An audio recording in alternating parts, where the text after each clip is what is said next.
Hello friends, आज हम लोग सीखेंगे कॉमन एक्सप्रेशंस अबाउट पीपल। दोस्तों, ये ऐसे एक्सप्रेशंस हैं जो हम अक्सर डेली लाइफ की इंग्लिश में इस्तेमाल करते हैं और ये एक्सप्रेशंस ऐसे हैं जो हमको लोगों के बारे में, जो तरह तरह के लोग होते हैं, कोई खुश हालत में है, कोई अच्छी हालत में है, कोई आलसी है, कोई बहुत ही उत्साही है। तो इस तरह के लोगों के बारे में बताना हो तो हम इंग्लिश में कैसे कैसे बोल सकते हैं, यही हम आज की क्लास में सीखेंगे। ये बहुत ही यूजफुल क्लास है आपके लिए, आपको इंग्लिश बोलने में काफ़ी आसानी होगी। तो आइए एक एक करके इनको सीखते हैं। तो आज की हमारी क्लास है कॉमन एक्सप्रेशंस अबाउट पीपल, लोगों के बारे में, तरह तरह के लोगों के बारे में बताने वाले एक्सप्रेशंस।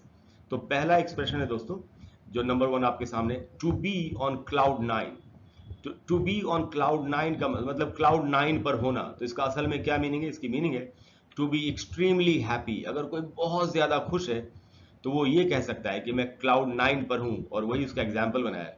कोई अपने बारे में बता रहा है, आई एम ऑन क्लाउड 9, कि मैं तो क्लाउड 9 पर हूं, यानी मैं बहुत ज्यादा खुश हूं। तो अगर आपको ये कभी भी कहना हो मैं बहुत ज्यादा खुश हूं, या किसी और के लिए कि वो बहुत ज्यादा खुश है, तो आप बोल सकते हैं आई एम ऑन क्लाउड 9 या ही इज ऑन क्लाउड 9। तो ये काफी अच्छा फ्रेज है दोस्तों। और उसके बाद दूसरा जो एक्सप्रेशन है हमारा, वो है one trick pony. One trick pony का एक्चुअल मीनिंग है a person with only one talent और एरिया ऑफ एक्सपर्टीज। कोई भी ऐसा आदमी जिसके पास सिर्फ एक चीज की नॉलेज है, एक ही स्किल है उसके पास, एक ही टैलेंट है, एक ही तरह का, और वो दूसरे काम नहीं कर सकता। तो ऐसे आदमी को वन ट्रिक पोनी कहेंगे। और इसका एग्जाम्पल यही हम बना सकते हैं कि किसी के लिए कहा जा रहा है he is a one trick pony, कि वो आदमी ऐसा है कि उसके पास सिर्फ एक ही टैलेंट है, वो एक ही काम कर सकता है। उसके बाद जो एक्सप्रेशन है दोस्तों, वो है wouldn't hurt a fly. Fly का मतलब होता है मक्खी, हम सभी जानते हैं। तो किसी के इंसान के लिए यूज होता है। तो कैसे इसको, इसका मीनिंग क्या है? इसकी मीनिंग है कि a person that is inoffensive और हार्मलेस। अगर कोई भी ऐसा आदमी है जो किसी को भी नुकसान नहीं पहुंचा सकता हो, जो बिल्कुल किसी को नुकसान ना पहुंचा सके, यानी जो बहुत ही दयालु है या इस तरह का इंसान है, तो उसके लिए हम बोल सकते हैं कि जैसे एग्जाम्पल है यहाँ नीचे, she wouldn't hurt a fly. यानी किसी लड़की या किसी महिला के लिए कहा जा रहा है कि वो ऐसी इंसान है कि वो कभी किसी को नुकसान नहीं पहुंचा सकती, कभी किसी को दुख नहीं पहुंचा सकती। तो बहुत ही खूबसूरत ये एक्सप्रेशन है दोस्तों। आप इसको अलग अलग सिचुएशंस में यूज कर सकते हैं। और नंबर 4 है आपके सामने, ये है like a fish out of the water. तो इसको देखने से भी पता चल रहा है कि इसकी क्या मीनिंग होगी। इसका मीनिंग है वेरी अनकंफर्टेबल। जैसे अगर एक मछली को पानी से बाहर निकाल लिया जाए तो मछली तड़पने लगती है, छटपटाने लगती है। यानी कोई भी इंसान अगर बहुत ही अनकंफर्टेबल हालत में आ गया हो तो हम बोल सकते हैं he is like a fish out of the water. और उसका एग्जाम्पल इसी तरीके का बना है, किसी के लिए कहा जा रहा है कि आफ्टर ही वॉज अरेस्टेड, कि जब उसको अरेस्ट कर लिया गया उसके बाद, he was like a fish out of the water. तो जब उसको अरेस्ट किया गया तो वो जैसे काफी अनकंफर्टेबल हो गया, जैसे मछली छटपटाती है पानी से बाहर आके, वैसे ही छटपटाने लगा, ऐसा कहा जा रहा है। इसके बाद जो फ्रेज है दोस्तों, एक्सप्रेशन नंबर 5, ये है fit as a fiddle. Fit as a fiddle का मीनिंग है वेरी हेल्थी एंड स्ट्रांग। कोई आदमी अगर बहुत अच्छी सेहत है उसकी और काफी मजबूत है फिजिकली, बहुत अच्छी हालत में है, तो उसके लिए हम ये वाला एक्सप्रेशन यूज कर सकते हैं।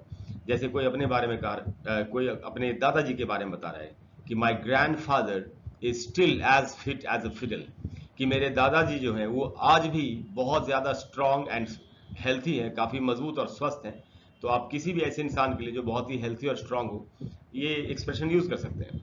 नंबर 6 है to have your head in the clouds. किसी का सिर बादलों में होना। तो जैसा कि आप अंदाजा लगा सकते हैं, इसका मीनिंग है to be daydreaming and या और लैकिंग कॉन्सेंट्रेशन।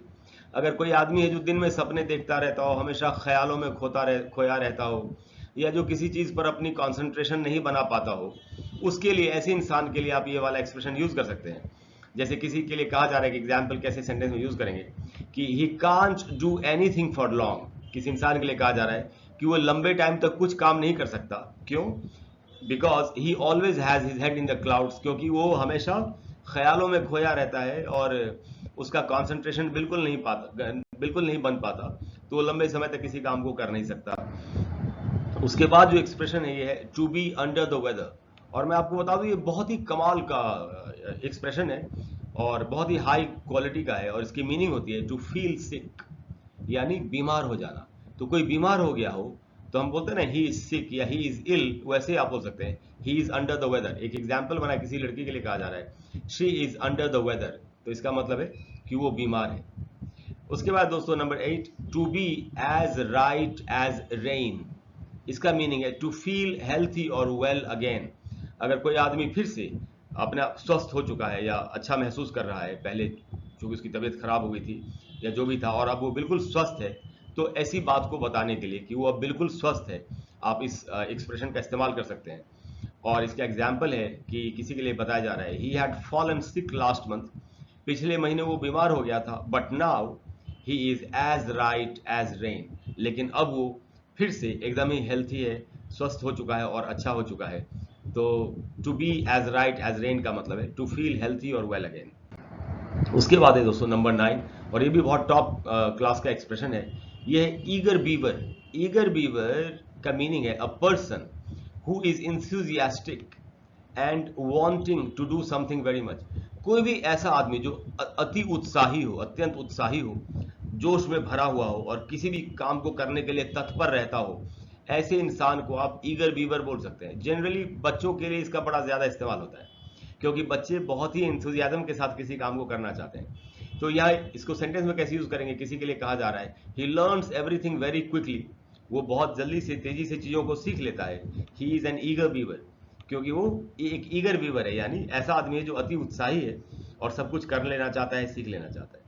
नंबर 10, ये भी बहुत इंटरेस्टिंग है दोस्तों, और ये है टीचर्स पेट। वैसे तो पेट का मीनिंग होता है पालतू पशु, लेकिन टीचर्स पेट का मीनिंग क्या है? तो टीचर्स पेट का मीनिंग है a person who is considered the teachers favourite. किसी भी स्कूल में, इंस्टीट्यूशन में, कॉलेज में कोई कोई एक ऐसा स्टूडेंट होता है जिसको सारे टीचर्स पसंद करते हैं। क्यों?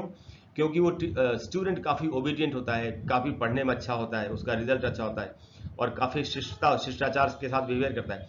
तो ऐसे स्टूडेंट को सभी पसंद करते हैं। जिस स्टूडेंट को सब सारे टीचर्स पसंद करें उसको टीचर्स पेट कहा जाएगा। सेंटेंस में कैसे यूज करेंगे? यहाँ लिखा है किसी के बारे में कि everybody likes her at school, उसको स्कूल में सब लोग पसंद करते हैं। शी इज अ टीचर्स पेट, और वो टीचर्स की चहेती है, हर टीचर की फेवरेट स्टूडेंट है।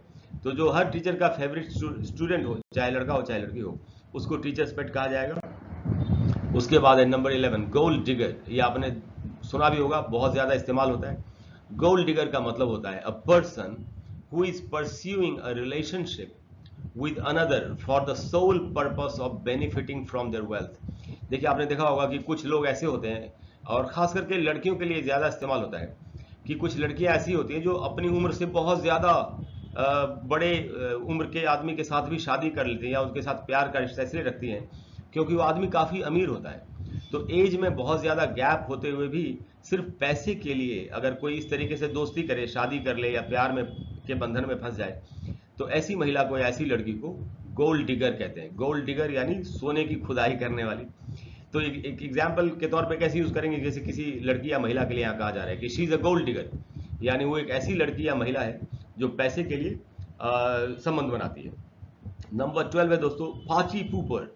पार्टी पूपर ऐसे इंसान को कहेंगे someone who tends to suck the fun out of situations by either not participating or adding negativity। कोई भी ऐसा इंसान जो किसी पार्टी को खराब कर दे, किसी भी ओकेजन को, किसी फंक्शन में आपने बुलाया उसको, वहां वो सबसे लड़ाई कर रहा है, खराब बातें बोल रहा है, नेगेटिव बातें बोल रहा है, तो क्या होगा? सबका मूड खराब हो जाएगा, पूरा माहौल खराब हो जाएगा। तो जो पूरी पार्टी का माहौल खराब कर दे, ऐसे इंसान को पार्टी पूपर कहते हैं। और कैसे सेंटेंस में यूज करेंगे, इसका एक एग्जाम्पल है।